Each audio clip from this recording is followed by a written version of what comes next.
नमस्कार प्रणाम, हम हैं प्रियंका सिंह और आप सबके स्वागत करतानी एह कार्यक्रम में जेकर नाम बा आदि शक्ति के नव कथा। आज हम रउआ लोग के महागौरी के कथा सुनाई। एक समय के बात बा कि माँ पार्वती घोर तपस्या में लीन रहली। तभी एगो बाघ आके मैया के खाए की इच्छा व्यक्त करता। माई के तपस्या से जब ध्यान खुलल हो तब बाघ के सामने देख के ई सोचतारी कि ई हमार रक्षा करता। तब माई अपन सवारी बना लेतारी बाघ के।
शादी भई और मैया जाके कैलाश पर्वत पे रहे लगली। तो ओहिजा सखी लोग एक दिन हंसी मजाक करता और गौरा जी के चिढ़ावता। तो देखी कैसे सखी लोग और माता पार्वती के बीच में संवाद हो रहल बा। झूमरी हरी झूमरी हरी झूमरी, झूमरी हरी झूमरी हरी झूमरी। सखी लोग करता मजाक खेलत बालब घूमरी, सखी लोग करता मजाक खेलत बालब घूमरी।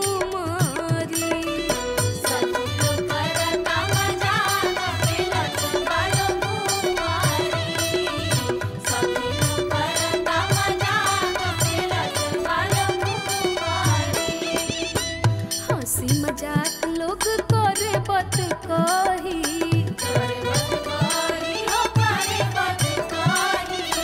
तुम बतावा कुछ ससुरा के सही।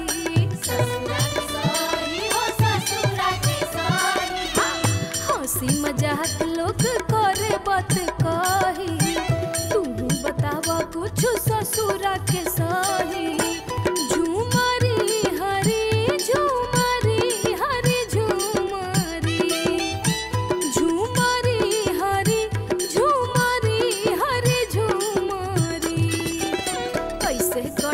सखी रात खेलत बालो घूमरी, कैसे कटता सखी रात खेलत बालो घूमरी, कैसे कटता सखी रात खेलत बालो घूमरी, कैसे कटता सखी रात खेलत बालो घूमरी।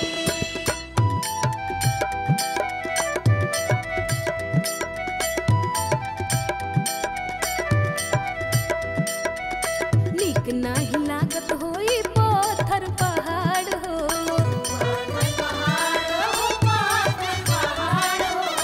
कसहू करे के परी इहे स्वीकार हो।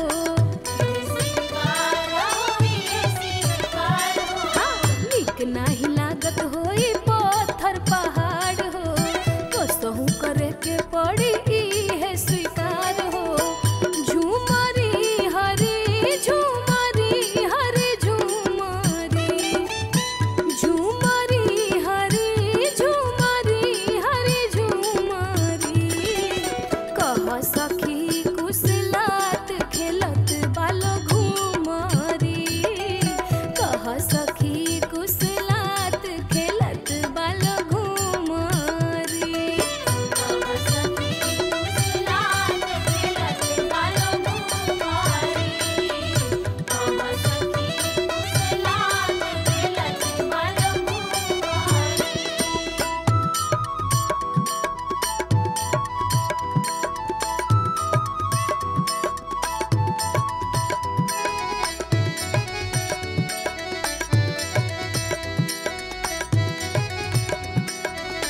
नैहर में रहलो तो बड़ी सुकुवार हो, बड़ी सुकुवार हो, बड़ी सुकुवार हो।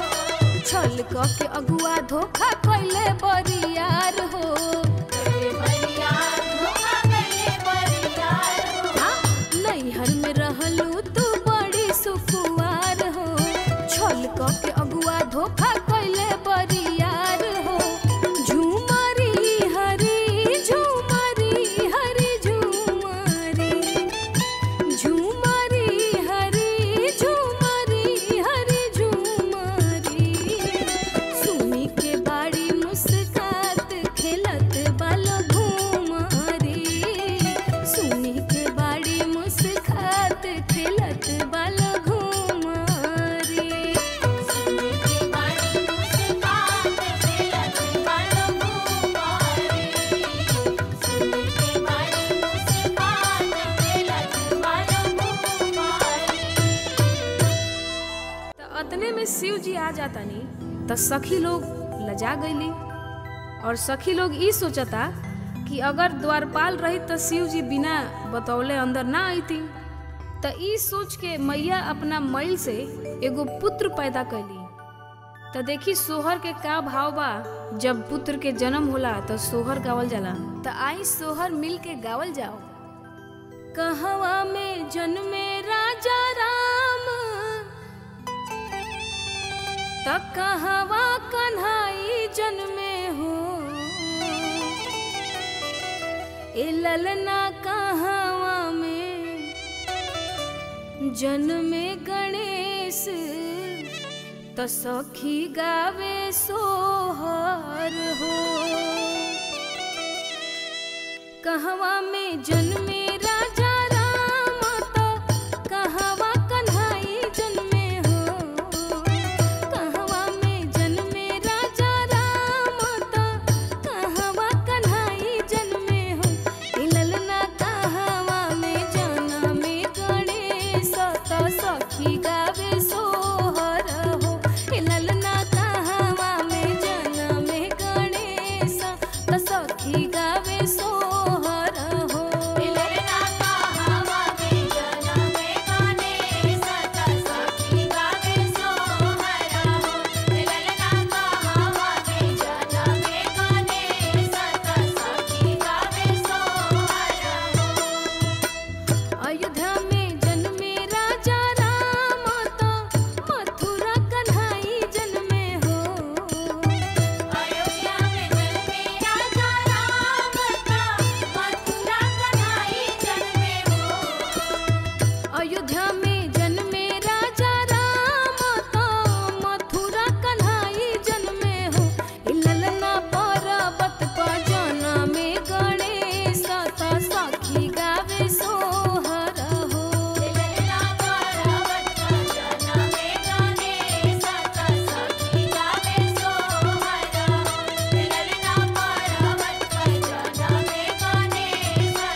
पार्वती भवन में नहाए जाते वक्त अपना पुत्र गणेश से कहली कि केहू भी भवन के अंदर ना आवे के चाहिए। तब महादेव और बाल गणेश के का वार्तालाप होता, आई सुनल जाओ गीत के माध्यम से। तनी रुक जा ना जबरी ना ढूकी जा, तनी रुक जा ना जबरी ना ढूकी जा, तनी रुक जा ना जबरी ना ढूकी जा, तनी रुक जा। अपन परिचय बतावा, बात में हमें ना दबावा, पहले हमर तू सुना, खाली अपन ना सुनावा। तनी रुक जा, अरे ऐठा ना ऐसे झुकी जा, तनी रुक जा। अरे ऐठा ना ऐसे झुकी जा, तनी रुक जा। अरे ऐठा ना ऐसे झुकी जा, तनी रुक जा।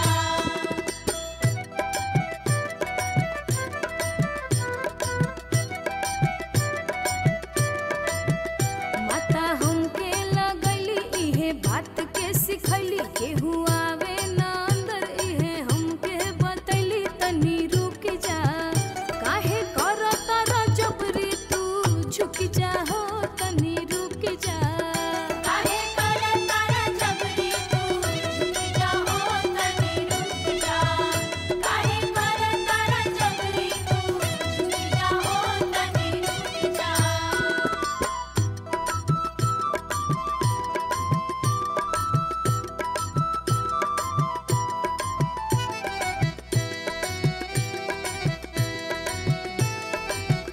हम बनी पहरदार, सुना बतिया हमार, हम कहतानी तो से तू हो जा खबरदार। तनी रुक जा, जनी कर बरियारी की चुक जा हो, तनी रुक जा।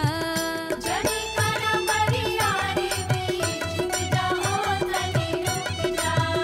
जनी कर बरियारी की झुक जा हो, तनी रुक जा।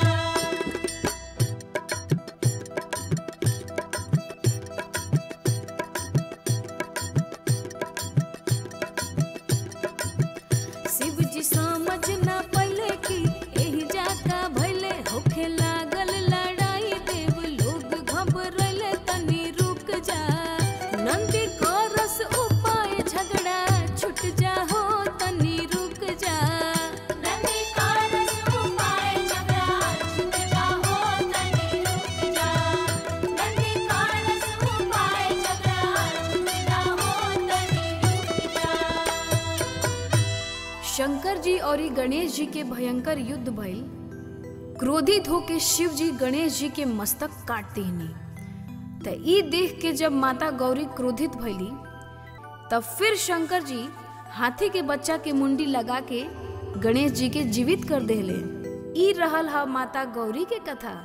तो प्रेम से बोलिए महागौरी मैया की जय, महागौरी मैया की जय।